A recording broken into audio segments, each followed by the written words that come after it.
Domingo 23 de enero del 2022, 20 horas Perú, 8 de la noche. Misterios al anochecer ha llegado, porque ya no es misterios al atardecer. Misterios al anochecer nace hoy. Lo mejor de los enigmas, los misterios y otros temas igual de serios, junto a la buena música en Imperial 2 99.5 para toda Lima Sur y con su potente señal mucho más allá. En la conducción, Fernando Chapi Martínez. Sean bienvenidos al inicio de esta aventura, Misterios al anochecer. Y si quieren ver los anteriores programas, los de Misterios al atardecer, no se olviden de entrar a Misterio Infinito Perú en YouTube, donde todos están subidos. Ahora sí, adelante con este programa. Nos observan. ¿Quién? ¿Los habitantes de Marte? ¿Qué cosa? ¿Qué tal, amigos? ¿Cómo están? Bienvenidos a Misterios al anochecer. Sí, el programa que hasta hace una semana atrás fue Misterios al atardecer, que ustedes estoy seguro que lo han seguido ya en bastantes ocasiones, o eso espero, y que ahora, al poco de cumplir un año en la antena de Imperial 2 99.5, anteriormente llamada Radio Los Andes, pues ha cambiado de horario y también ha cambiado de, bueno, no de contenido, porque seguimos en las mismas líneas, pero sí ha cambiado de nombre para adecuarse al nuevo horario, los domingos de 8 a 10 de la noche. Así que ahora, como les digo, un servidor, Fernando Chapi Martínez, está en Misterios al anochecer. Y qué mejor para un programa, llamémosle así, inaugural, que tener a un invitado que anteriormente también ha estado aquí en el programa, en su anterior denominación, y él es Manu Carballal desde España, quien nos va a hablar sobre un tema que quizá en nuestro país, quizá en nuestras tierras de este lado del charco, como diríamos, es poco conocido, pero hoy vamos a aprender más de ello. ¿Qué tal, Manu? ¿Cómo estás? Bienvenido. Muy bien, un honor estar en este primer programa de la nueva andadura y te deseo mucha suerte. Muchas gracias, Manu. Este programa, así como los anteriores, fueron sobre otros de tus maravillosos cuadernos de campo, ¿no? Aquel de extraterrestres en la antigüedad, aquel otro bastante polémico pero súper interesante sobre Carlos Castaneda. Pues en este caso exploras no sé si decirlo un misterio, pero en todo caso una realidad sociológica, aparte de la historia de tu tierra natal, que es la Comunidad Autónoma de Galicia, allá en España, como son las meigas. ¿Qué vendría siendo, o mejor dicho, cómo lo explicarías tú que para ti sí es un tema familiar por cultura propia, ¿no? A personas como nosotros que estamos pues al otro lado del océano, estamos aquí en Hispanoamérica y de repente para nosotros es un tema desconocido. ¿Qué serían, para empezar, quiénes habrían sido o incluso hoy serían las meigas? Wow. No es una pregunta sencilla, hay una respuesta fácil, que es lo que todo el mundo te diría, que una meiga es una bruja en Galicia, que meiga y bruja pues son sinónimos. Eso no solo no es correcto, sino que además tampoco es correcta la imagen popular que tenemos de las brujas, que es más una propaganda peyorativa de la Iglesia y de la historia que lo que son realmente las brujas. Y en el caso de las meigas es un poco más complejo, perdón, porque meiga etimológicamente vendría de la palabra maga o sabia. Aquí se las conoce como las sabias, por eso el subtítulo del libro, el título del libro es Meigas, las brujas sabias.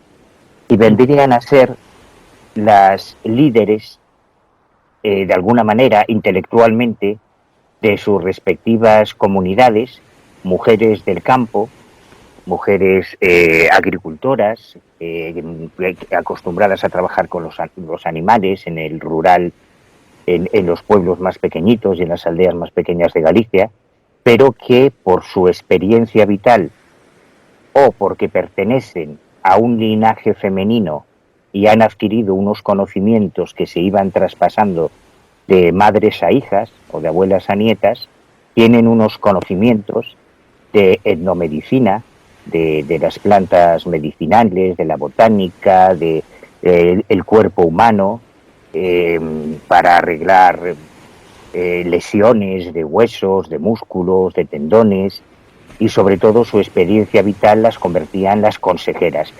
Son un poco como las chamanas en Asia, Claro. o las mujeres de poder, digamos, por entendernos. Así es, exactamente, las mujeres de poder.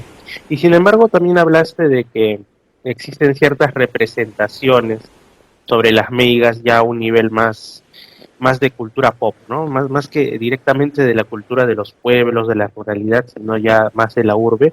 Por ejemplo, yo recuerdo que cuando estabas promocionando tu cuaderno de campo sobre el particular, publicaste una imagen que a mí me resultó muy interesante, ¿no? Y pusiste un texto algo así como que si sabían que las meigas no volaban en escoba, como se suele caricaturizar, sino en peneiras, ¿no? Y yo veía la imagen y decía que es una peneira, obviamente no lo sabía, de ahí lo busqué y me di cuenta que era como una especie de un recipiente, un cazo o algo así, ¿no? Entonces, Sí, es el tamiz, el cedazo que se utiliza para cribar, la criba, que se utiliza en el mundo rural, en todo el planeta, para cribar el grano o la harina. Los hemos visto muchas veces en las películas del oeste americano, del Far West, los buscadores de oro que están en el río con el cedazo filtrando la arena, buscando pepitas de oro. Es ese elemento que es un elemento fundamentalmente femenino que usan las mujeres en el ámbito rural todavía hoy y que tiene una historia. Bueno, yo le dedico un capítulo entero muy extenso, estoy muy orgulloso de la investigación que hice sobre el origen y las aplicaciones mágicas de ese instrumento que aparentemente es un inofensivo instrumento de cocina, pero es mucho más que eso. mucho más que eso. Sí, justamente también lo interesante de esta nueva entrega tuya, de este nuevo cuaderno de campo, es que has realizado una investigación que no es simplemente documentaria, no es simplemente, digamos, de buscar fuentes que podrían llegar a otras personas eventualmente, sino que tú incluso has entrevistado a personas que están vivas actualmente, y nos da a entender que también incluso ahora existen algunas mujeres que podrían ser consideradas meigas o que son consideradas meigas y que bueno, que tienen todos sus, digamos, artículos de poder, algunos dirían artículos sagrados o mágicos, y sobre todo que lo que tú buscas es reivindicarlas más allá, digamos, de la mala imagen que, como a todo lo que tiene que ver con magia femenina, se ha dado en nuestros países y creo que yo en todo el mundo, sobre todo en los últimos siglos, ¿no? Entonces Sí. este cuaderno de campo es un poco así como darles voz por sí mismas, en lugar de que quienes las describan sean sus enemigos o sus detractores. Exacto, porque a lo largo de la historia eh, las brujas en todo el mundo y las meigas en Galicia sufrieron una persecución espeluznante, terrorífica, la caza de brujas, que son solo 3 palabras, encierra uno de los mayores genocidios de la historia de la humanidad, enfocado a las mujeres, desde que en el siglo XV comenzó un delirio compartido primero por toda la comunidad protestante y luego se contagió, como si fuese un virus, el mundo católico y otras corrientes cristianas, y lo que se les hizo es terrorífico. Yo dedico un capítulo también a analizar el Malleus Maleficarum, el martillo de las brujas, que fue uno de los manuales para cazadores de brujas que se publicaron en aquella época, pero es el más influyente de todos. Hubo otros anteriores que pasaron sin pena ni gloria, alguno posterior, pero el Maleficarum tuvo la buena o mala suerte, creo yo, de coincidir con el descubrimiento de la imprenta de Gutenberg, y eso hizo que llegasen a distribuirse más de 30.000 copias es una monstruosidad. Hoy en día ningún escritor vende 30.000 libros, no, prácticamente ninguno, ¿no?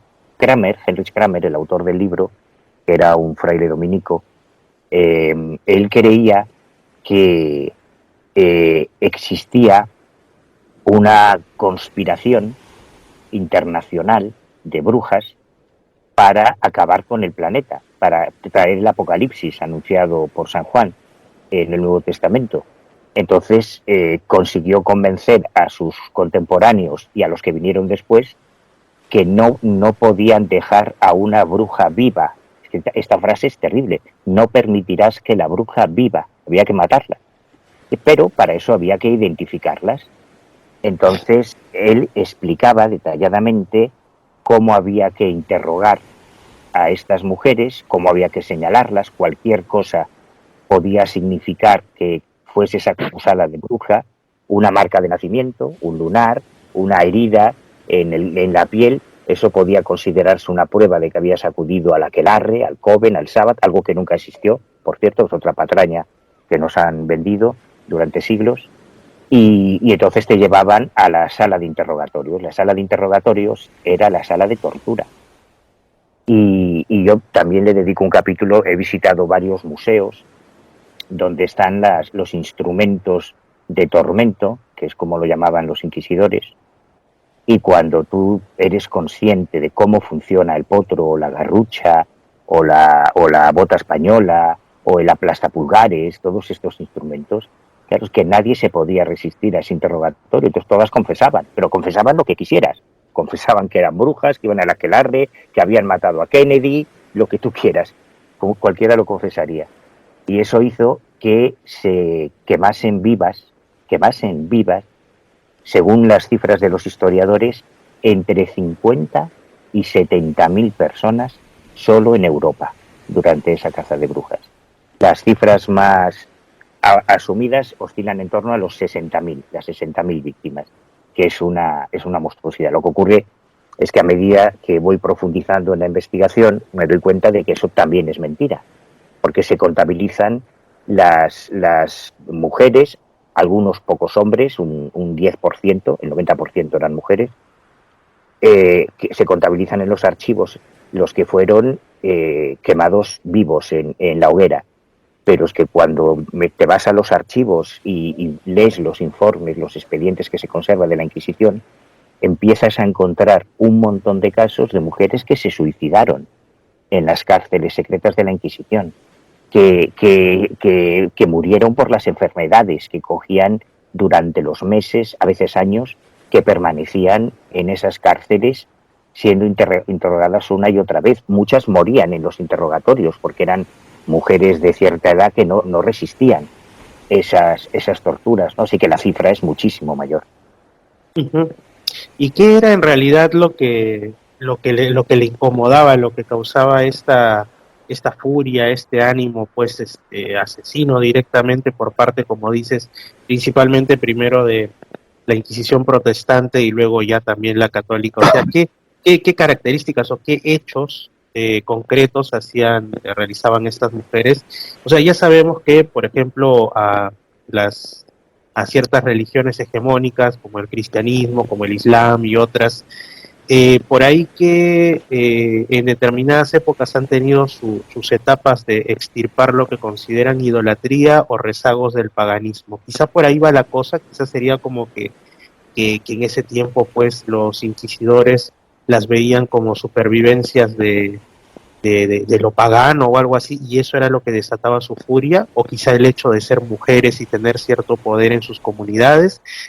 ¿Cuál es lo que tú piensas que fue, digamos, el disparador de toda esta furia y todo este odio injustificado? Yo cuando empecé este trabajo creía que, porque yo tengo muy buenas amigas que son brujas, y sobre todo las wiccanas, las de la corriente wicca, defienden las teorías de una investigadora británica, Margaret Murray, que a principios del siglo pasado publicó una teoría según la cual había existido un culto ancestral desde los tiempos del Neolítico, protagonizado por mujeres, por las mujeres que eran las diosas creadoras de vida. Eso es muy razonable porque probablemente en el Neolítico nadie podía imaginar que el coito que había tenido un varón y una hembra en sus cuevas neolíticas tenía nada que ver con que 9 meses después esa mujer se sacase de dentro de sí una vida humana. No podían, no conocían el proceso de fecundación, de ovulación, el proceso del embarazo. Ellos solo veían que de repente una mujer empezaba a engordar y al cabo de 9 meses se arrancaba un trozo de sí misma, le salía una criatura viva. Pues claro, es lógico que se adorase a la diosa madre, ¿no? A la diosa creadora. Y estas teorías de Murray, a mediados del siglo pasado, hacia 1950, un espabilado, uno de estos esoteristas británicos, compañero de Aleister Crowley en la Golden Dawn, pues como Crowley estaba intentando montar su propia religión, pues este listo dijo, oye, pues mira, pues esto de los cultos ancestrales al dios cornudo, que es lo que planteaba Margaret Murray, pues esto lo voy a aprovechar yo. Y inventó la Wicca, la brujería Wicca. Como eso coincidió además con todas las corrientes feministas, primero en el Reino Unido y luego en el resto del mundo, las feministas también hicieron suya esa teoría y se fijó en el inconsciente colectivo la idea de que existía un culto ancestral desde el principio de los tiempos a la diosa madre o al dios cornudo, y que las mujeres eran las grandes protagonistas y demás. Y que entonces la Iglesia, al ver lo del dios cornudo, que efectivamente es una figura, el chamán con cuernos de animal representado en arte rupestre, eso es real, eso existe. Yo he podido ver en varias cuevas pinturas rupestres, de hecho publico algunas fotos en este cuaderno al hablar de esta teoría, pero cuando me he ido a hablar con antropólogos, con historiadores, todos coinciden en que no hay ni una prueba de esa idea romántica del matriarcado original que pudiese justificar esta interpretación que habría hecho la Iglesia del dios cornudo prehistórico con el macho cabrío, con Satán, y que de ahí vendría la caza de brujas. Es decir, que no, por desgracia, hoy por hoy no hay ninguna evidencia, no hay ninguna prueba en ese sentido. ¿Por qué las perseguían entonces?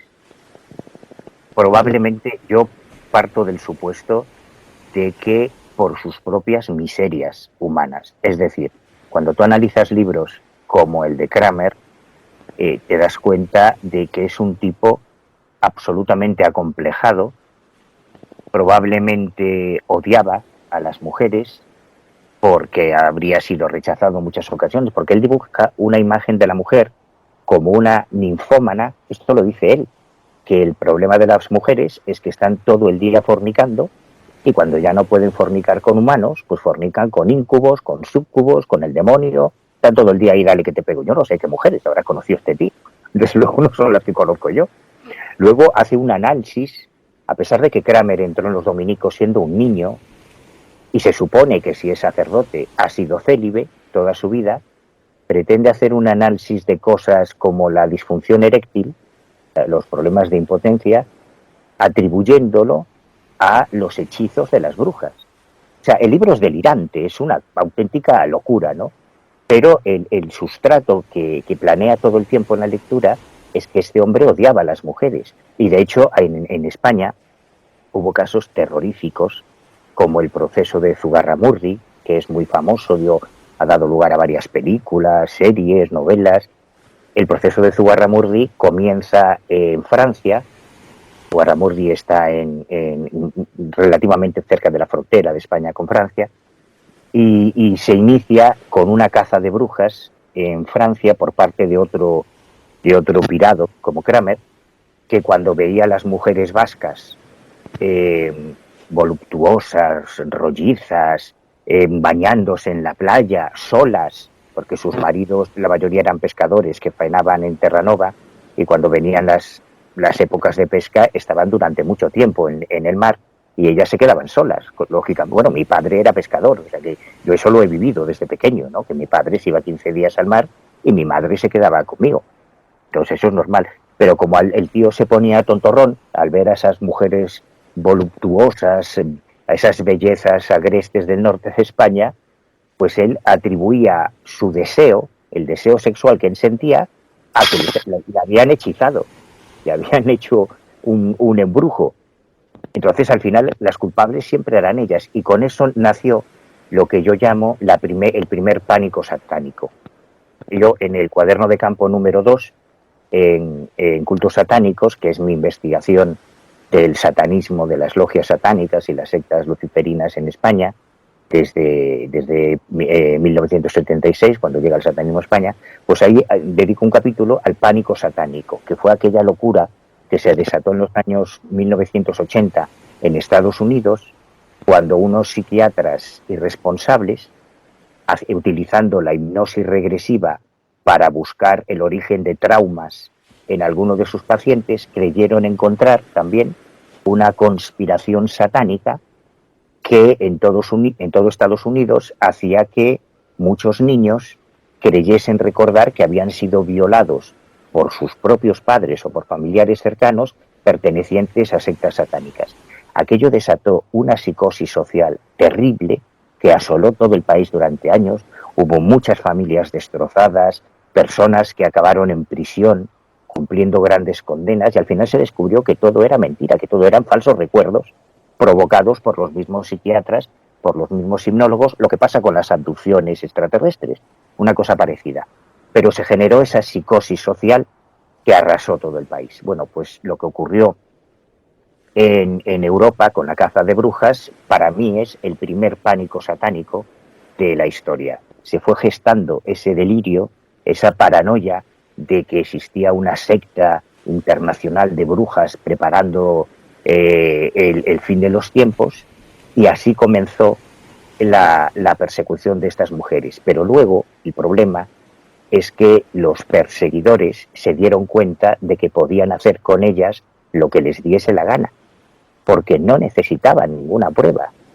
A ti te señalaba un vecino, pues porque no le habías devuelto el salero o por lo que sea, te señalaba como bruja, y una vez entrabas en la sala de torturas ibas a confesar.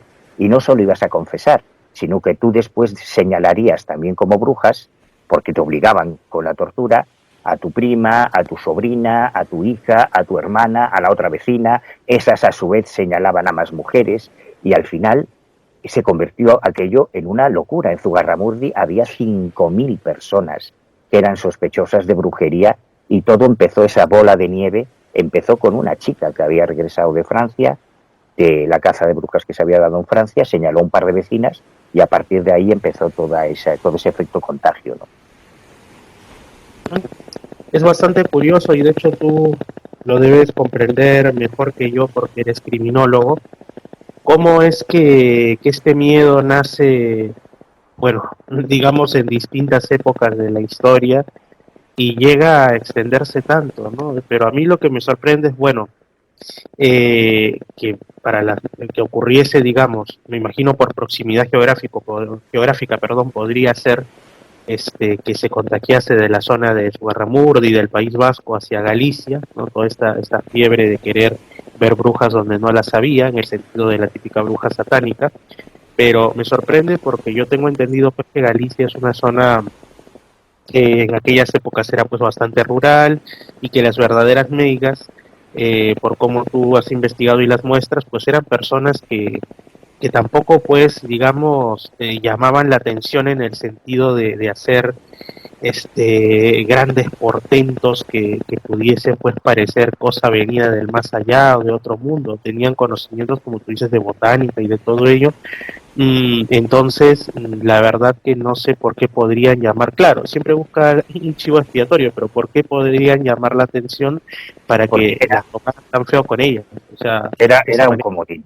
Era un comodín, es decir, la brujería, esa psicosis de que había una secta que adoraba al diablo, que mataba niños, que eso fue la excusa, y eso sirvió para hacer cualquier cosa. Por ejemplo, si tú tenías un amante y en aquella época no existía el divorcio y tú querías deshacerte de tu mujer, pues la acusabas de bruja, y como iba a confesar, pues ya está, se acabó, fin del problema. O hay casos que yo he recogido en que eran sencillamente prostitutas a las que en pueblos pequeños, a las que las esposas de sus clientes acusaban de brujas, porque se estaban tirando a su marido.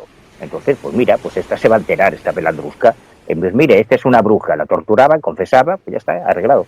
Así que en ese universo de cientos y cientos y cientos de casos que se dieron solo en Galicia, que es en lo que yo me he centrado, cuando tú te pones a analizar quiénes eran esas mujeres, una por una, te das cuenta que la inmensa mayoría ni eran curanderas, ni eran meigas, ni eran sanadoras, ni practicaban ningún arte ancestral, ni nada. Eran mujeres normales que en un momento determinado, por envidias, por celos, por avaricia, porque hay un par de casos terribles, el de María Soliña, por ejemplo, que es la más famosa de Galicia, es terrible. Esta mujer se convirtió en heredera de una pequeña fortuna cuando los piratas berberiscos asaltaron la región de Cangas, en la provincia de Pontevedra, en Galicia, y entonces, como el lema de la justicia ordinaria, que fue mucho más cruel que la Inquisición, siempre se habla de la Inquisición, pero los inquisidores fueron unos benditos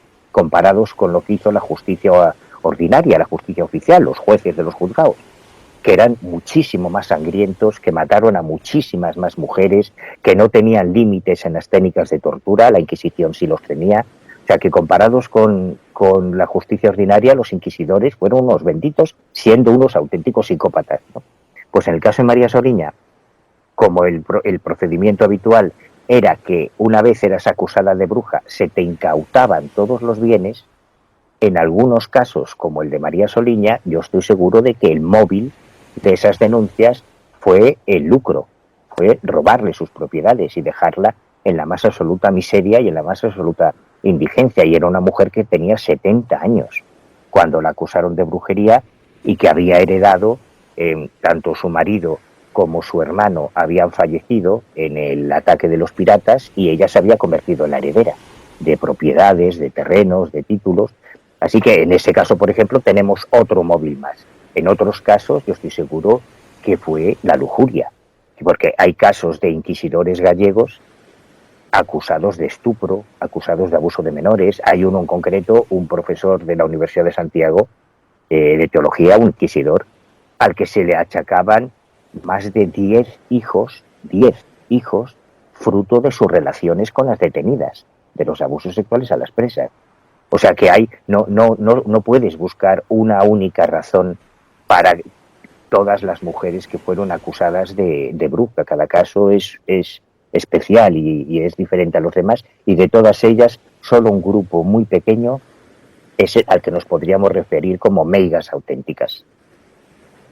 Y de esas meigas auténticas, ya que se ha descartado el punto de vista aún muy popular, que incluso yo lo tenía, de que son como los últimos remanentes, o fueron los últimos remanentes de una magia perdida en los albores de la humanidad.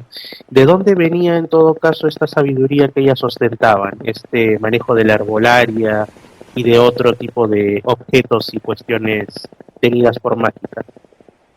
Yo supongo que de la necesidad de supervivencia, porque en Galicia, en esta región del noroeste de España, hasta muy entrado el siglo XX, aquí no había hospitales, ni había ambulatorios, ni había mucho menos veterinarios. Y en las pequeñas comunidades rurales, Galicia tiene más de 3.700 parroquias que agrupan a miles de pequeñas aldeas y pueblos perdidos en las montañas, en los valles. En esas comunidades no había asistencia médica.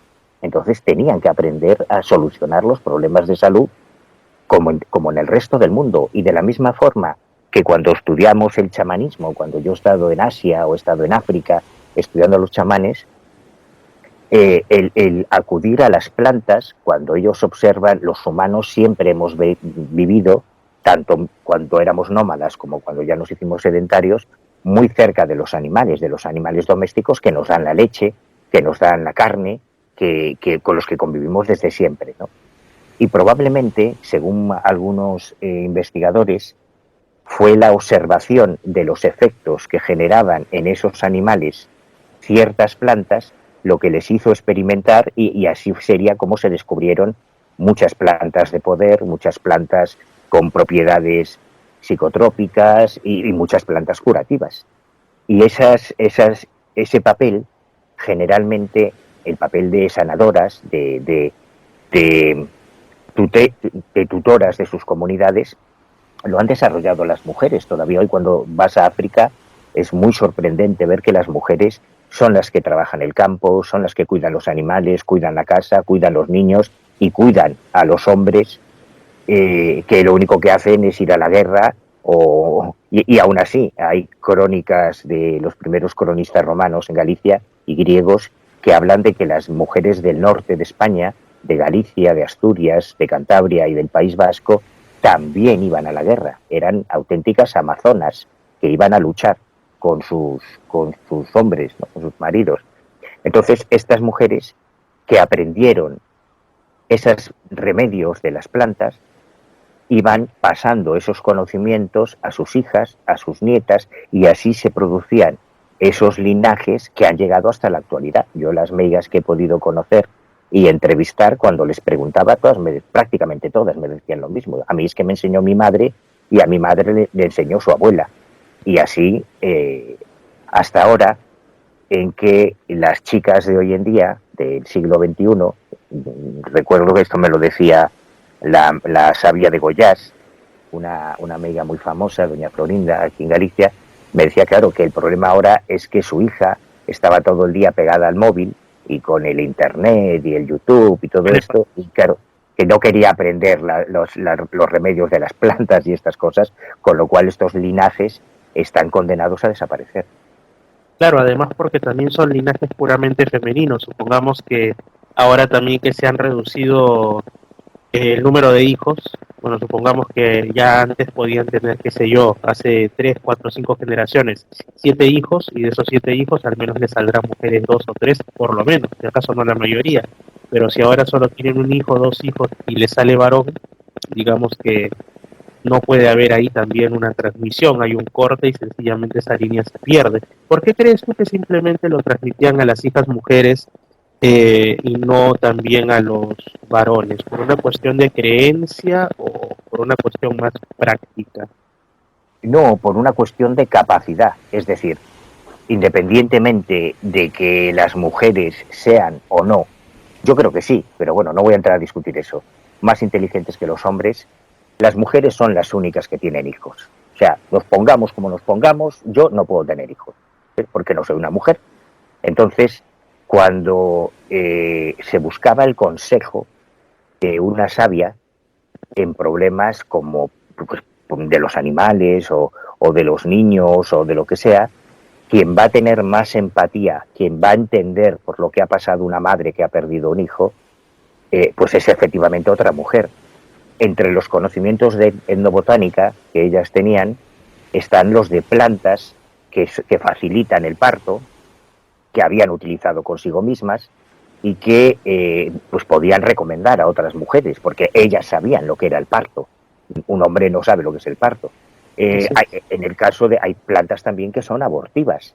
Entonces, cuando se trataba de un embarazo no deseado, evidentemente va a haber mucha discreción y mucha más compresión entre mujeres que con un hombre. Esto también también nos hace entender bien, porque era otra de las cosas que a la Iglesia tampoco le hacía mucha gracia, ¿no? Que estas mujeres ayudasen a abortar a otras mujeres. Pero es que además de todo eso, en aquellos tiempos había una enorme mortandad infantil en todo el mundo, no solo en Galicia. ¿Y quién va a entender mejor a una madre que ha perdido a un bebé que otra madre que ha perdido un bebé? O sea, por todo eso, estas mujeres tenían mucha más empatía, tenían mucha más experiencia vital, y no solo en este sentido.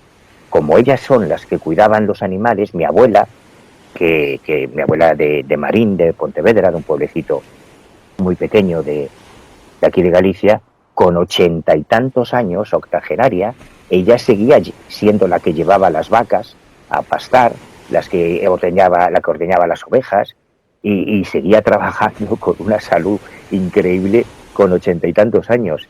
Y como ellas llevaban toda la vida cuidando a sus animales, entendían mejor que nadie, en tiempos en los que no había veterinarios, ni estaba Google para que tú pudieses consultar, tengo a mi cerdo enfermo, ¿qué le pasa? Claro, pues eran las que podían aconsejar sobre todo eso.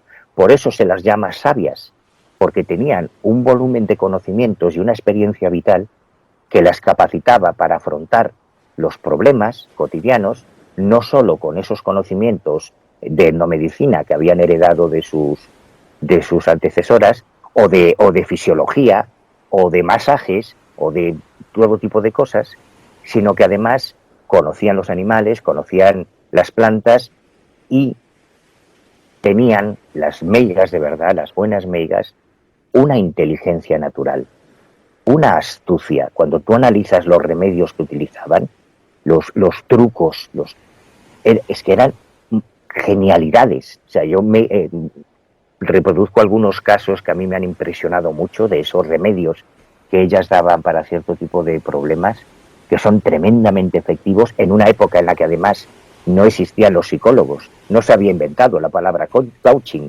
no había terapeutas, esto es muy moderno. Pues ellas eran las coaching, ellas eran las psicólogas, ellas eran las terapeutas de sus comunidades, entre otras muchas cosas. Interesante. Y bueno, muy aparte de esto, que yo creo que al final, como ocurre en muchas ocasiones y también sobre todo para ciertas cúpulas religiosas, si hay algo que les asuste es el conocimiento, ¿no? O sea, no el conocimiento que ellos tengan, porque se lo tienen muchas veces bien guardado, pero sí les incomoda bastante cuando alguien por sí mismo, por sus propias vivencias, etcétera, como el caso de estas mujeres, empieza a tener conocimiento, porque es poder, el conocimiento es un poder, te hace autónomo, te hace independiente y también hace que puedas tener cierto ascendente sobre las personas que acuden a ti, ¿no? Entonces, digamos que no querían mucha competencia en ciertos aspectos, más allá de lo que también has mencionado, de esta cuestión de que podían influir en la salud, en el control de la natalidad, que bueno, que hay otros que siempre lo quieren tener como patrimonio o como cuestión vedada, pero bueno, como digamos, como todo grupo, ¿no? Como todo grupo humano que se dedique pues a estas cuestiones de sanación y de todo ello, no diciendo sanación desde un punto de vista mágico, sino de sanar simplemente, ¿no? De curar una dolencia o prevenirla. Las meigas también, por lo que he leído de las cosas, los extractos que tú has ido compartiendo, tenían sus implementos. ¿Cuáles eran estos implementos que utilizaban las meigas para sus labores? ¿A qué te refieres? Perdóname, no entiendo bien la pregunta. O sea, cuando me refiero a implementos, me refiero así, por ejemplo, cuando hemos hablado de la peneira, que es como un cola. Sí. Y Sí, sí, ya de entiendo. seguro tenían otros también, claro. Hay un capítulo que yo denomino hay un capítulo que yo denomino las herramientas de las meigas, y que creo que es muy interesante porque es una prueba más de que ese linaje, esos conocimientos han llegado hasta nuestros días. Y me refiero a que al analizar los informes de la Inquisición, que son los más fáciles de localizar, porque esta es otra trampa de la historia, la inmensa mayoría de los libros que se han escrito sobre la historia de las brujas se basan en los documentos inquisitoriales, que precisamente por ese protagonismo mediático están muy bien organizados, muy bien colocaditos en los archivos históricos. Tú te vas a Madrid o a Simancas, aquí en España, y pides los documentos de la Inquisición y ya están todos agrupados y demás. Si quieres hacer lo mismo con la justicia ordinaria, no están archivados, no hay un archivo de informes de la justicia ordinaria sobre caza de brujas. Están desperdigados en montones de archivos diferentes en distintos lugares. Yo solamente en el archivo histórico del Reino de Galicia he encontrado 30 casos de justicia ordinaria, de procesos a supuestas meigas, pero es mucho más complicado. Pero en los informes de la Inquisición ya aparecen en algunos de los juicios, cuando se declara contra las meigas, se mencionan una serie de instrumentos que se siguen utilizando todavía hoy, en el siglo XXI. Por ejemplo, a peneira, el sedazo, el tamiz que antes comentábamos, por ejemplo, el almírez, el mortero que utilizaban para las mezclas de las plantas, la escudilla es como una especie de plato hondo, como una especie de bandeja, en el que llenaban de agua y utilizaban el agua como se utilizaba en la magia grecorromana, el espejo mágico o la bola de cristal. Como ya no tenían bola de cristal, porque una bola de cristal cuesta una fortuna, una cosa privativa, pues ellas utilizaban la superficie del agua para ejercer lo que los parapsicólogos llaman hialoscopia, que es la mancia o el sistema de adivinación que se hace a través de un recipiente con agua. O utilizaban, derretían cera o plomo y interpretaban las formas que iba adoptando la cera al caer en el agua, algo parecido a la lectura de los pozos del café, que están del Caribe, ¿no? Que es otro sistema de adivinación. Y eso se sigue utilizando todavía hoy.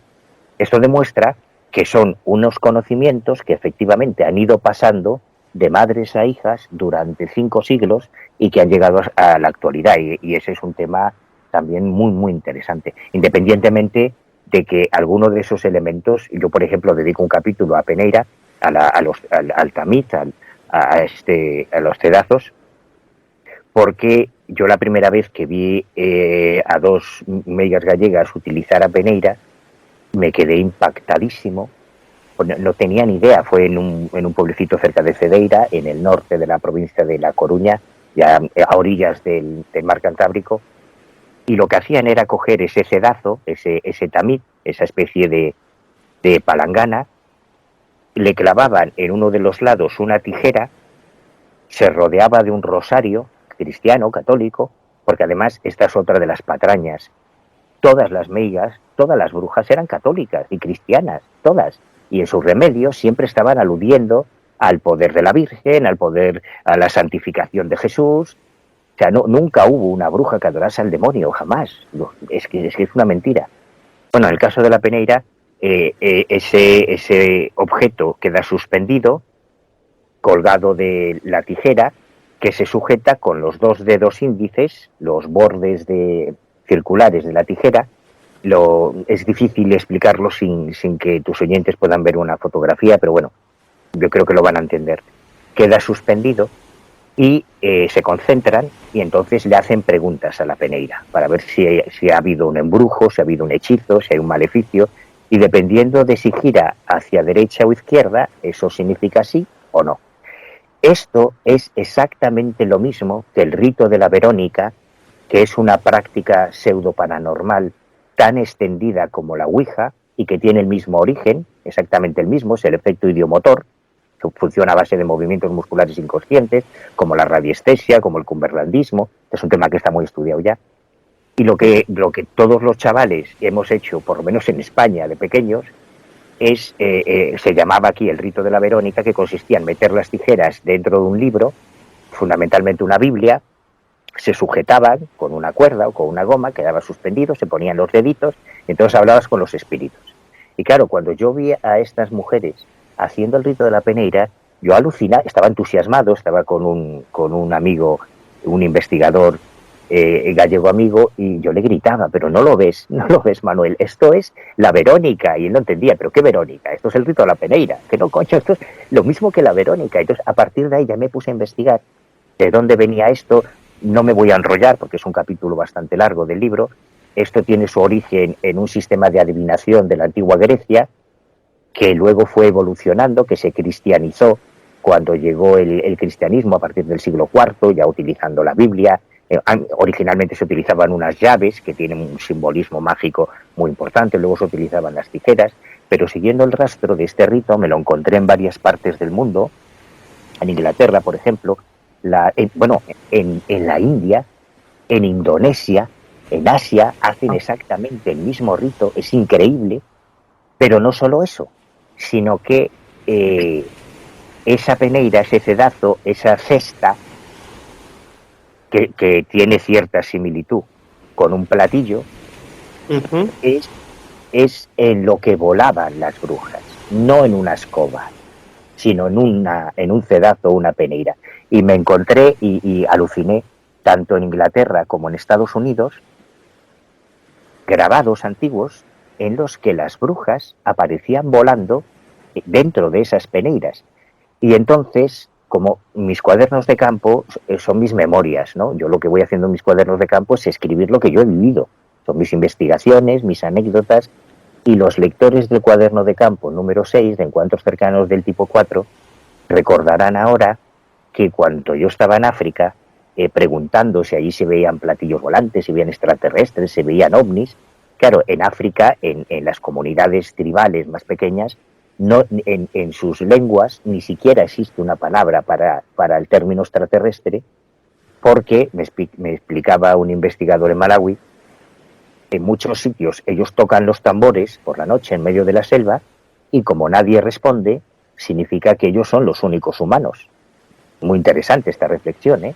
Claro. Así que no hay ninguna palabra para extraterrestre. Claro, cuando yo preguntaba alien, UFO, flying saucer, me decían, ¿pero de qué hablas? ¿Qué es eso de alien? ¿Cómo? No entiendo. Coño, joder, marcianos, alienígenas, extraterrestres. Y cuando ya pregunto por luces en el cielo, intentando buscar algún sinónimo, recuerdo que en una aldeíta de Malawi me decían, claro, tú hablas de los carros de brujas. Uy. ¿Cómo que es esto de carros de brujas? Claro, los vehículos en los que se desplaza el espíritu de los antepasados, un concepto del animismo africano, y las brujas se desplazan en los cielos en estos carros.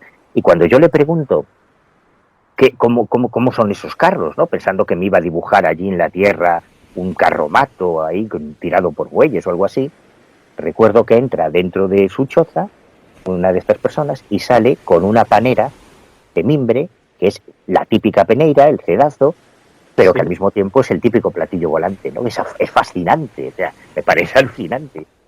Claro, o sea, estaban observando lo mismo que se ha visto en otras partes del mundo, donde sí, por la cultura que ahora nos influye y todo eso, ¿no? De la globalización, inmediatamente ves una cosa así en el cielo o en una foto y dices, platillo volante, extraterrestre, ¿no? Ellos no tienen esos conceptos y sin embargo están viendo lo mismo y sin embargo, como también ocurría con la imagen que tú pusiste en aquella ocasión en tu red social, yo incluso la escribí en un comentario, me gané un par de me divierte, obviamente. Como yo no sabía lo que era una peneira y veo la imagen de una, entre comillas, bruja o meiga sobre un objeto, pues que, como tú dices, es un tamiz un tamiz redondeado.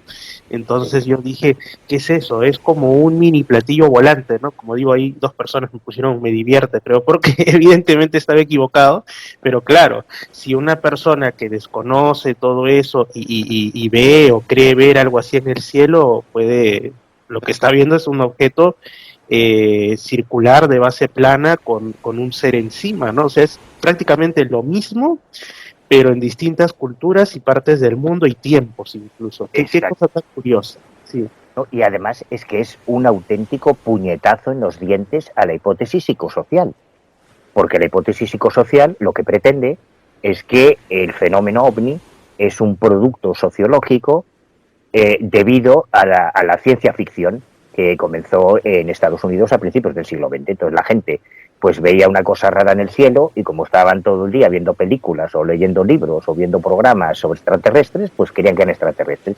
Pero es que estas personas ni siquiera tienen una palabra para extraterrestres. Y es más, yo dedico un capítulo al final, el último capítulo, todo el libro son 450 páginas, todo el libro permanece dentro de lo histórico, políticamente correcto, oficial, todo documentado, hasta el último capítulo. Y en el último capítulo ya digo, bueno, hasta aquí llegamos. Si eres un académico, conservador y te da repelús la palabra parapsicología o la palabra ovni, ya puedes dejar de leer y para ti ya se ha acabado el libro. Y ahora vamos a hablar de lo que me interesa a mí.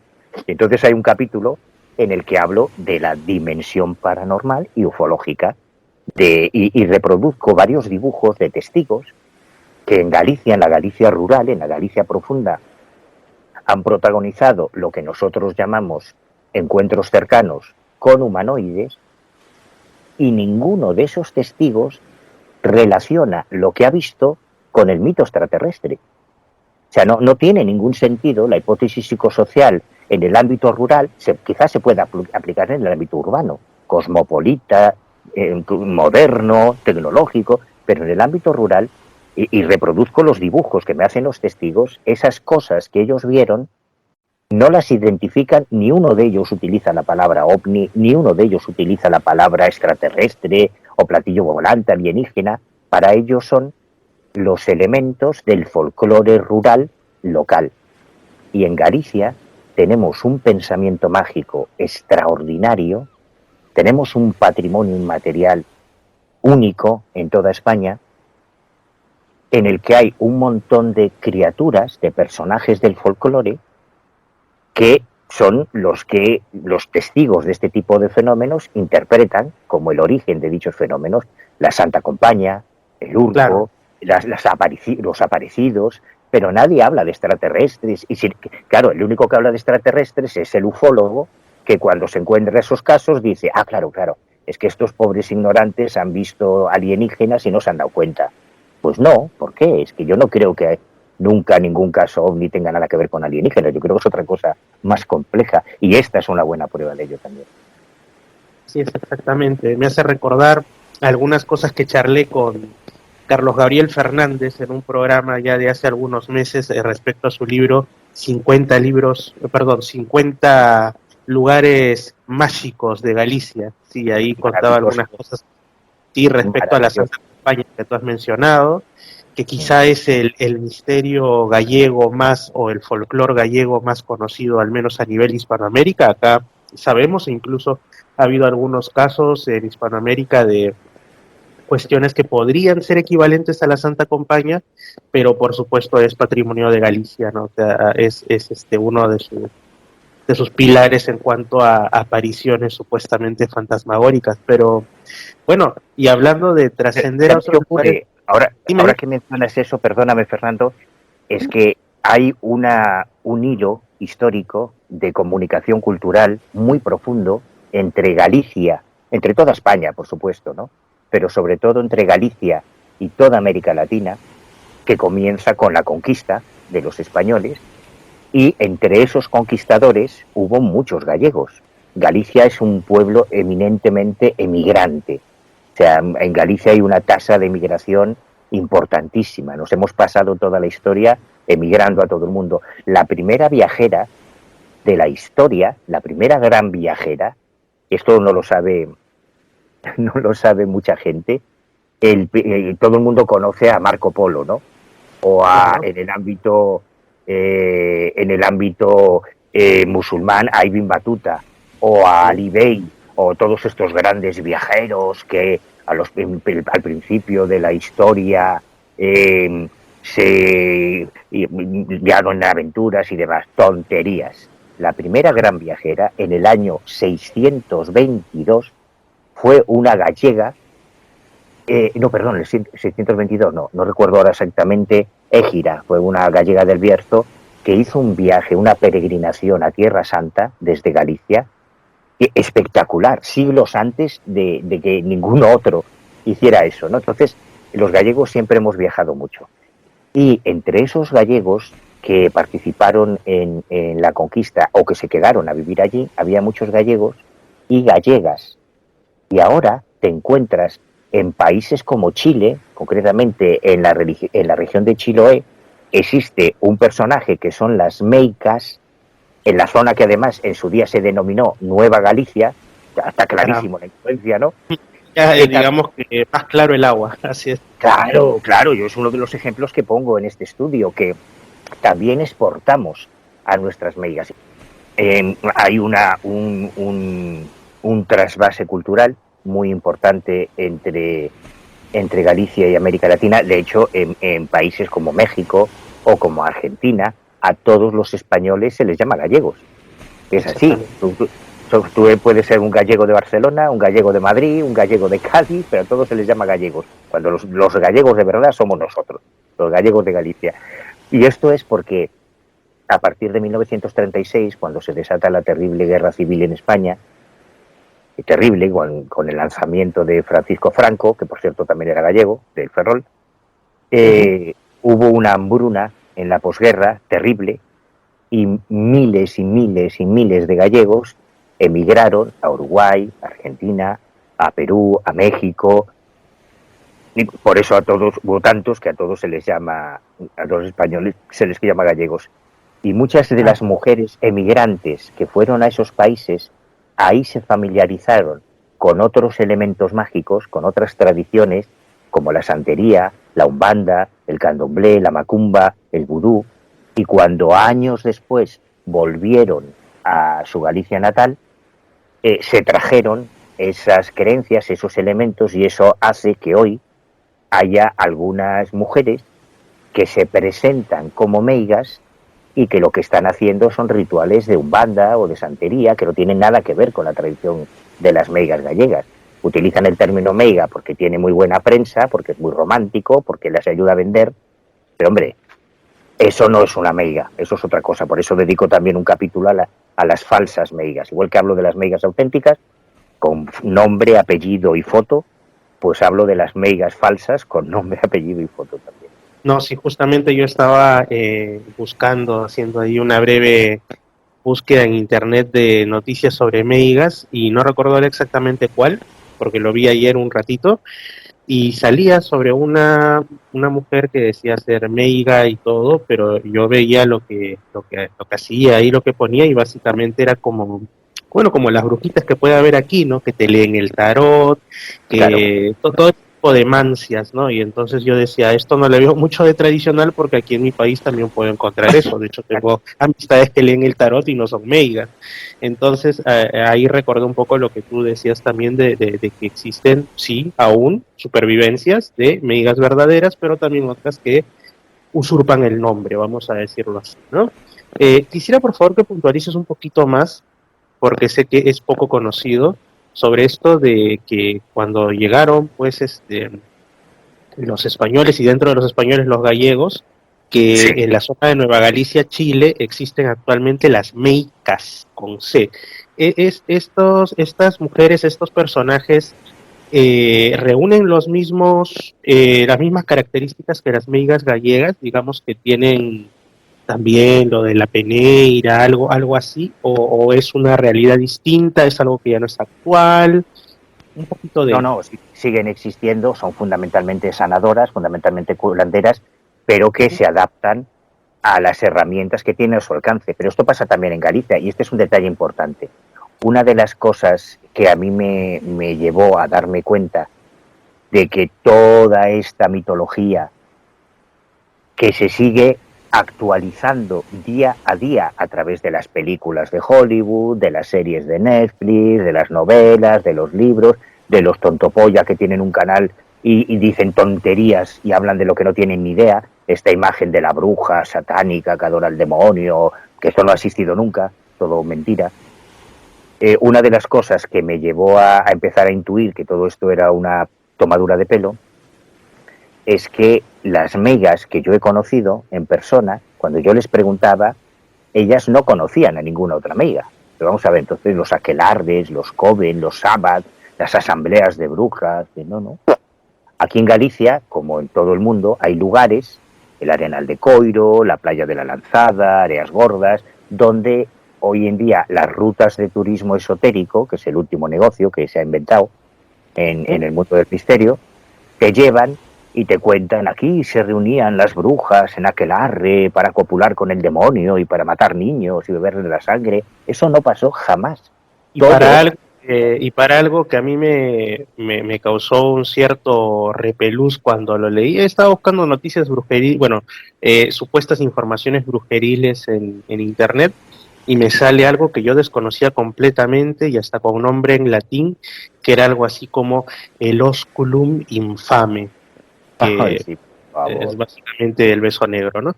Entonces, con Sí. el demonio todavía. Entonces, como que yo digo, Dios mío, a tanto llegaba la imaginación de los santos hombres de la iglesia de ese tiempo para pensar eso. Bueno, en fin, no, ese es otro tema, creo. Es como la tontería del ungüento mágico. O sea, luego, como ya quisieron darle una justificación intelectual, claro, nadie se puede creer en su sano juicio, ni en el siglo XVIII, ni en el siglo XIX, ni en el XX, que las brujas volaban en una escoba. Entonces Claro. algún imbécil se le ocurrió decir, no, lo que hacían era untar la escoba con plantas alucinógenas y metérsela por la vagina. Pero vamos a ver, ¿A quién? Eso lo habrás leído muchas veces, porque es lo que dicen muchos académicos. Sí, No, lo he recordado en este preciso momento, ¿sí? claro, el hecho real e histórico es que efectivamente a muchas brujas las torturaban, las destrozaban. Si a ti te ponen la bota española son unas placas de madera que te ciñen alrededor de la pierna, y cuando ya tienes la pierna inmovilizada empiezan a meter cuñas que van haciendo presión hasta que te rompen los huesos. Si a ti te meten en la garrucha, Fernando, eso significa que te atan las manos por detrás, esa cuerda la sujetan en una polea y te levantan en el aire. Esto todavía se utiliza en Guantánamo, en las cárceles israelíes, por ejemplo. Es un método de tortura muy eficaz, porque cantas, vamos, la traviata. Porque una vez estás levantado en el aire con las manos por la espalda, se te descoyuntan los hombros y el dolor es insoportable. Bueno, cuando a ti te hacen eso y te preguntan, bueno, ¿y cuál era el ungüento que usabais para volar? Claro, pues las pobres mujeres decían lo que se les ocurría, pues grasa de cerdo, ancas de rana, granos de mostaza, pero esas recetas las tenemos y cuando se han analizado, eso no hace nada. Eso no es alucinante. No hay peyote, no hay San Pedro, no hay ayahuasca, no hay nada de eso. Y sin embargo... de lo que hablaba Castaneda. Claro, pero a eso voy. Si hubiera plantas que tuviesen un efecto psicotrópico en esos ungüentos de las brujas, pues hombre, podrías decir, claro, pues estas mujeres tomaban unas plantas alucinógenas y creían que volaban. No es verdad, ni siquiera eso. Quienes creían que volaban eran los inquisidores. Y hay expedientes, pero terribles, de verdad. O sea, es que es una historia tan cruel, tan espantosa. O sea, yo he llorado muchísimo. Yo nunca había llorado tanto escribiendo un cuaderno de campo como ahora. Porque te encuentras casos en que, claro, como los sacerdotes que estaban convencidos, como decía Kramer, de que había una conjura de las mujeres para acabar con el mundo, de las brujas, dedicaban todas sus homilías en misa a ese tema. Y esto está absolutamente estudiado con un personaje maravilloso, que es Alfonso de Salazar y Frías, un inquisidor que probablemente a causa de la culpabilidad de haber participado en el asesinato de 6 brujas en Zugarramurdi, decidió averiguar la verdad. Hizo una investigación absolutamente criminalística y criminológica, fantástica, en el siglo XVII. Él es el precursor de Jim Grison, de la serie CSI, e hizo exactamente lo mismo. Él, por ejemplo, consiguió 21 muestras del ungüento de las brujas y las analizó, y no hacían nada. Y él fue el que se dio cuenta de que como los sacerdotes estaban todo el día hablando de las brujas, el demonio, lo satánico, los niños que iban a misa, por la noche tenían pesadillas y soñaban con los aquelarres. Y por la mañana, cuando se lo decían a sus padres, es que he soñado con la tía Paca y con la panadera, y que en el aquelarre detenían a la tía Paca, a la panadera, las torturaban, confesaban, señalaban a otras y se generaba otra vez esa bola de nieve terrorífica, ¿no? Y siniestra. Pero nunca ninguna bruja voló en escoba, ni fue al aquelarre, ni se metió una escoba por sus partes. Esas eran las fantasías eróticas de los inquisidores, como lo del ósculo, como lo de las orgías, en que eran hombres que, en teoría, no sabían nada del sexo. Y que, mira, hay una película, yo la menciono porque a mí me impactó mucho, una película de Roman Polanski, que se grabó aquí, en Galicia, precisamente, en Valdoviño, que está protagonizada por Ben Kingsley y por Sigourney Weaver, y que reconstruye el drama de la dictadura en Chile, ¿no? Uh-huh. Entonces, Sigourney Weaver es una sospechosa de ser una revolucionaria. No recuerdo el título de la película ahora. No sé qué de la princesa. No me acuerdo el título de la película, es una pena. Pero hay una escena final, un diálogo que está grabado, ya te digo, precisamente casualmente en Galicia, en que ella, que ha sido víctima de la tortura por parte de uno de los militares chilenos, que ha sido violada en repetidas ocasiones durante los interrogatorios, en la película, voy a hacer un spoiler, lo siento, En la película ella termina identificando, reconoce, pasado todo la contienda, reconoce la voz de uno de sus torturadores y ella a su vez lo secuestra para castigarlo, y hay un diálogo final en que ella le pregunta a él: si sabías que soy inocente, ¿por qué me hiciste eso? Y el personaje que interpreta Ben Kingsley le responde: porque podía, porque tenía a un pibón de tía en una mesa camilla desnuda, a todas las brujas las desnudaban, por cierto, los piadosos inquisidores para empezar los interrogatorios, y ese diálogo, que a mí me parece terrorífico, no es una escena violenta, el diálogo es violento, tiene una violencia contra la mujer terrible, porque creo que está expresando lo que podrían expresar muchos inquisidores que hicieron, o muchos interrogadores de la justicia ordinaria, ¿no? Que es lo que hicieron con muchas de las brujas, que podían hacer con ellas lo que quisieran. Me imagino que sí, realmente espeluznante. Viajando hacia el presente, mencionabas que todavía quedan meigas, todavía existen en Galicia. ¿Y cuáles son, digamos, aunque son pues también un grupo humano que quizá desgraciadamente se acerque a la extinción, como se decía, por falta de cadena de transmisión de conocimiento? Pero las últimas meigas que tú las has conocido, ¿cuáles son sus características? ¿Qué hacen? ¿Son como las meigas de antes? Yo estoy seguro de que sí. Yo creo que son exactamente las meigas de antes, no solo porque hacen lo mismo, sino que además utilizan los mismos elementos que aparecen, como te decía. Para mí es muy importante haber encontrado en los informes de la Inquisición referencias a esas mismas herramientas que yo he visto utilizar a las meigas del siglo XX y del siglo XXI. Mira, me acaba de venir La muerte y la doncella. Es la película de Roman Polanski. Aquí en España se tituló La muerte y la doncella. No sé si en América Latina se habrá titulado de otra forma, porque a veces los títulos cambian. Pero bueno, si se busca una película de Roman Polanski con Ben Kingsley y con Sigourney Weaver, es muy recomendable, y ese diálogo final, que está grabado en las costas de Galicia, es muy interesante. Y volviendo a cómo son, como todo en Galicia, y esto es muy interesante, y es otra prueba más de que nunca existieron esas reuniones de brujas, esos coven y esos aquelarres.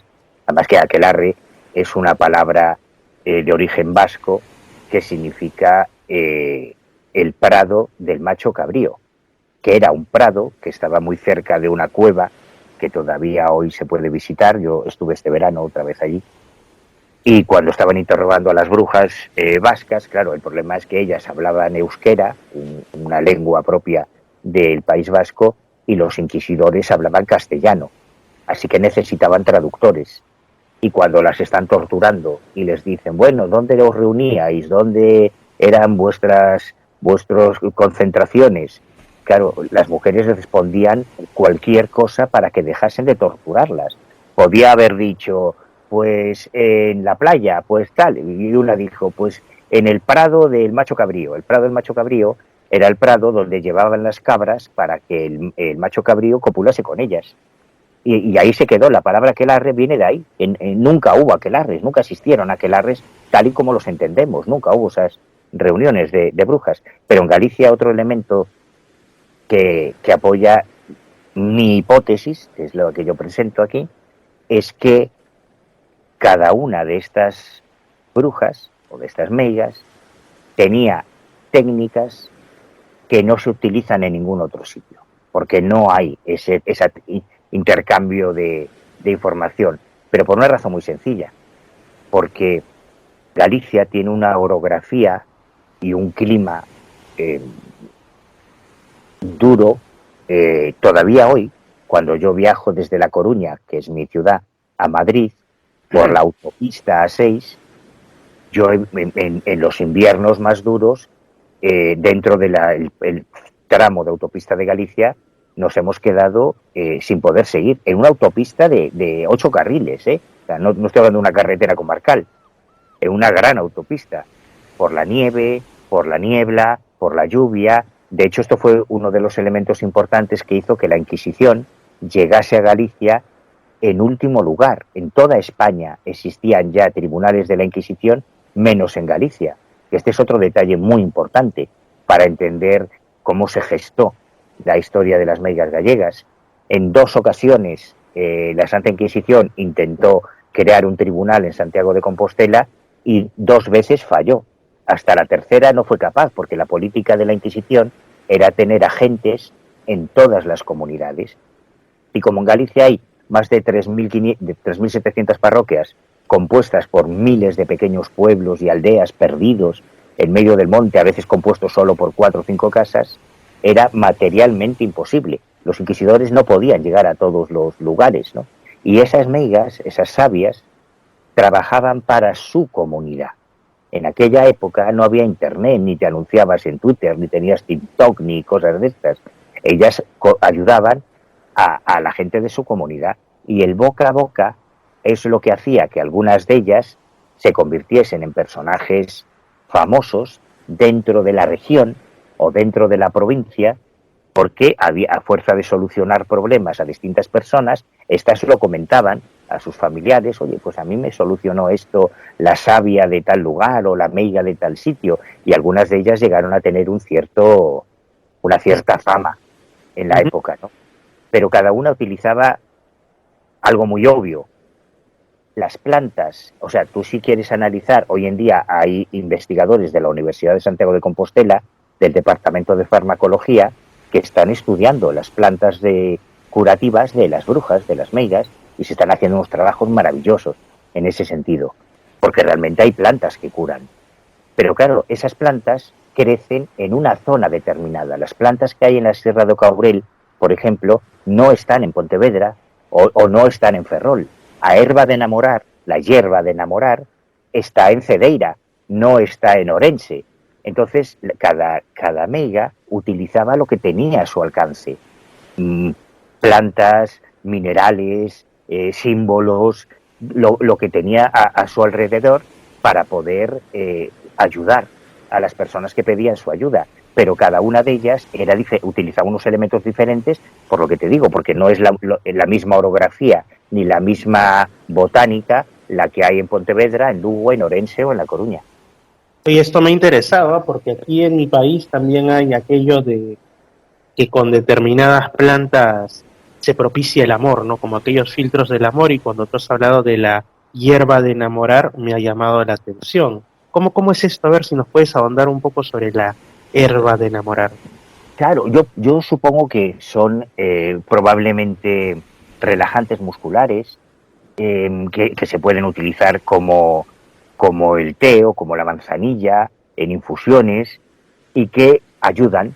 No te ninguna planta va a hacer que te enamores de nadie ni que se enamoren de ti, pero hay plantas que pueden resultar estimulantes, plantas que pueden resultar relajantes, y ellas lo sabían.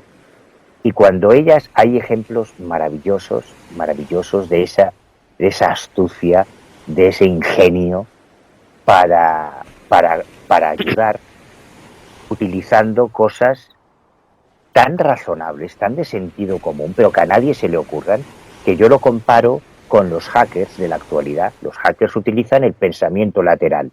O sea, un hacker, en realidad, el hackeo de un sistema informático o de cualquier cosa consiste en pensar lo que no han pensado otras personas antes, en buscar vulnerabilidades. Y de la misma forma que tú puedes buscar vulnerabilidades en un sistema informático, puedes buscar vulnerabilidades en un trauma emocional. Te pongo un ejemplo que se va a entender muy bien. Uno de los casos que a mí me parece más maravilloso es el de un joven que acude a la meiga porque está convencido de que le han embrujado, de que le han echado un mal de ojo, ¿no? Y entonces la meiga le escucha pacientemente, sí, claro. Él le cuenta: mira, es que todo me va mal, a mí me han echado un embrujo porque me ha dejado mi novia, me han echado del trabajo, he perdido a mis amigos, estoy todo el día encerrado en casa, no quiero ver a nadie, he engordado 40 kilos. Entonces la meiga le dice: mira, pues vamos a hacer una cosa, vas a tomar un filtro mágico que consiste en agua cargada con la energía de la luna. ¿Cuántas fuentes hay en tu pueblo? Y él dice, pues en mi pueblo hay tal, pues 7 fuentes. Pues tienes cada mañana, antes de amanecer, tienes que beber un vaso de agua de cada una de las 7 fuentes que hay en tu pueblo, antes de que amanezca, ¿eh? Entonces, a partir de ese día, este joven, que tenía un problema de obesidad y de falta de autoestima, tenía que pegarse un madrugón, salir corriendo para recorrer todo el pueblo para beber agua de las 7 fuentes antes de que amaneciese, y al cabo de unas semanas, cuando vuelve a la consulta de la meiga, claro, había perdido 20 kilos, había recuperado la autoestima, había vuelto a salir con sus amigos, había recuperado su trabajo, estaba tonteando con una compañera de trabajo y había desaparecido el mal de ojo. No hay nada de sobrenatural en esto. Es un ejemplo de esa astucia. Dice, como quien dice, lo había mandado a hacer ejercicio, en otras palabras. Claro, pero sin que, claro, si ella le dice, no, tú lo que necesitas es una dieta sana y hacer deporte, pues le mandaría a freír churros. Ella aprovechó su credibilidad para darle un remedio que dentro de ese sistema cultural fuese trascendente para él y que lo cumpliese, pensando que la energía de la luna pues cargaba el agua y nada, no tiene nada que ver, ¿no? Pues me parece una maravilla, ¿no? Es uno de esos ejemplos de cómo a veces no se trata tanto de la cuestión de la composición química del remedio en sí, sino de la puesta en escena de ese pensamiento mágico que dominaban también estas primeras terapeutas de la historia de Galicia, que fueron las meigas. Uh-huh. Y digamos, si ahora Fernando Chapi, o sea yo, o alguna otra persona, ¿no?, ajena a Galicia, va por ahí, ¿no?, cautivado por su naturaleza, cautivado por sus joyas históricas y todo, y de pronto dice, no, yo quiero encontrar algo de cultura viva y quiero ubicar una meiga, pero una auténtica, no una meiga supuesta, ¿no? ¿Es esto posible o son personas que aún mantienen un poquito ese aire de retiro, de estar solo para sus comunidades?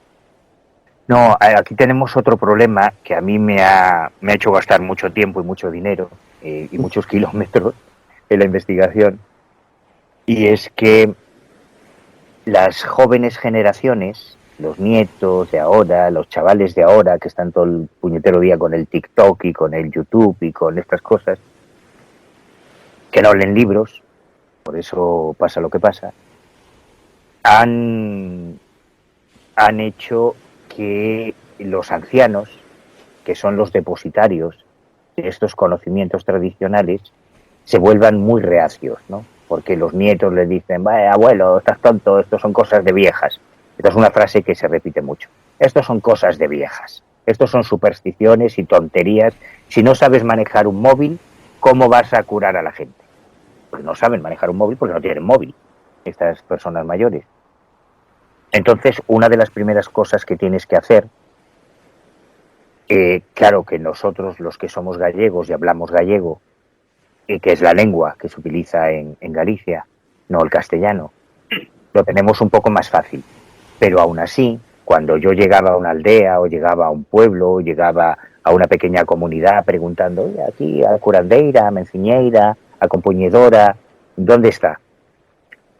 Tienes que conseguir ganarte la confianza y superar esas primeras reticencias, ¿no? Porque muchas veces esa desconfianza del gallego del rural les hace decirte, no, aquí no sabemos nada de eso, y entonces pues tienes que tener paciencia, tienes que ponerte a charlar del tiempo, comerte un poco de queso, beber un poco de vino, y al final, cuando consigues superar esas pequeñas reticencias, es cuando ya te pueden decir, bueno, pues hay una mujer que trabaja o que hace esto, o que hace lo otro, allí en la casa de no sé qué, o en el camino de tal, o en la corredoira, que se llaman los pequeños caminos rurales en Galicia, pero no es muy sencillo, la verdad es que no, es una cuestión de paciencia, simplemente de tener interés, y si tienes interés y tienes paciencia, lo vas a conseguir, pero no las vas a encontrar anunciándose en Google, ¿eh? O sea, cuando tú busques una meiga en Google o en Wikipedia o en Todo Colección o en Twitter o en 1000 anuncios, lo que te vas a encontrar es todo lo contrario. Son estas listas, estas espabiladas, estas vividoras que se han apropiado del término meiga para rentabilizarlo económicamente. Además, simplemente termino con una pequeña anécdota. Yo recuerdo casos como el de Carmen Montoiro a Corba de Par de Marín, que fue una mujer que se hizo muy famosa a finales de los 80, principios de los 90, porque como ocurre con todas las meigas, entre sus clientes, entre sus consultantes más que clientes sería lo correcto, porque otra cosa importante es que las meigas no cobraban. Esto es otro detalle crucial que cambia toda la ecuación. No cobraban. La gente les hacía regalos porque estaban agradecidos y les llevaban unas gallinas, o les llevaban un cerdo, o les llevaban un queso, una docena de huevos, en agradecimiento, pero no había un móvil económico en ese servicio que prestaban a la comunidad. Pues a Corba de Par de Marín, que era una mujer extraordinaria, que tenía la imagen, yo publico una foto, bueno, publico fotos de todas, ¿no? Pero la foto, bueno, hay 2 fotos de Corba en el libro, pero hay una de ellas que es maravillosa porque es la imagen arquetípica de la meiga, toda vestida de negro, no porque fuera satánica, sino porque era viuda, porque hasta que enviudó, ella no se puso a ejercer de meiga, porque mientras estaba su marido vivo, no la dejaba, no la permitía tener esa ocupación. Pero a pesar de eso, y después de fallecido su marido, a Corba seguía cuidando las vacas, yendo a pastar, trabajando en el campo, y cuando ella tenía un teléfono fijo, no tenía móvil, cuando tú la llamabas y decías, mire, doña Carmen, que me gustaría ir a visitarla, soy un chico de La Coruña, que me interese y tal, te mandaba la mierda, porque no, estoy muy ocupada, tengo que llevar las vacas a pastar y tengo una cerda embarazada y tal. Claro, y te dabas cuenta de que su mundo era ese, su mundo era el mundo de un campesino o de una campesina, de alguien del campo, ¿no? No tiene nada que ver con la cultura rural. Entonces tenías que armarte de paciencia y volver a insistir o plantarte allí a ver si había suerte, con lo cual quiero decir que no es fácil, pero tampoco es imposible. Interesante. Entonces, digamos que como todo lo bueno, como todo lo importante y sobre todo como todo lo auténtico, si alguien ahora quisiera contactar, conversar, encontrar a una auténtica meiga, pues le va a costar, como digo, como todo lo bueno en la vida. Pero de que existen, existen y esperemos que se mantengan por mucho tiempo más. Me imagino que así como hay pues las nuevas generaciones que no quieren seguir el legado de sus ancestros, habrá todavía algunos que sí, ¿no? Y esperemos que se mantenga todavía. Sería injusto que una tradición, por lo menos centenaria, quién sabe si milenaria, se termine perdiendo por estas cosas de la red social y los jueguitos que ahora los jóvenes suelen tener tan a mano, ¿no? Manu, qué interesante lo que nos has relatado. Por favor, para finalizar, cuéntanos cómo se puede obtener el libro donde todo esto se profundiza mucho más, que es tu cuaderno de campo de Meigas, las mujeres sabias. Ay, es que a mí eso se me da muy mal, Fernando, pero yo es que no sé vender, y a mí me da mucha vergüenza. Eso, yo creo Bueno, que el que tenga interés, y como se imprimen, esto es una autoedición, yo no estoy en ninguna editorial, no, esto es una cosa que hago yo. Pues como se imprimen muy poquitos, no se distribuyen en librerías porque no hay ejemplares para librerías. Solo se pueden conseguir a través de internet, pues en las plataformas típicas, que en eBay, en Todo Colección, en Amazon.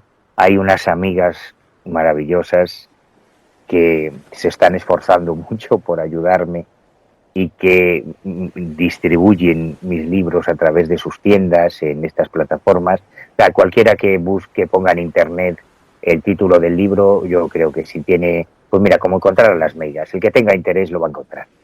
Pero yo no sé. excelente, interesante. Bueno, Manu, una vez más agradecido de que estés ahora ya no en Misterios al Atardecer, pero sí en Misterios al Anochecer, una hora más propicia para charlar de enigmas y otros temas igual o más serios aún. Y pues un gran abrazo hasta Galicia y esperemos que pronto haya una nueva oportunidad de charlar de estos temas tan interesantes y que tú investigas desde hace tantos años. Muchísimas gracias a ti. Gracias, Manu. Saludos. Un abrazo.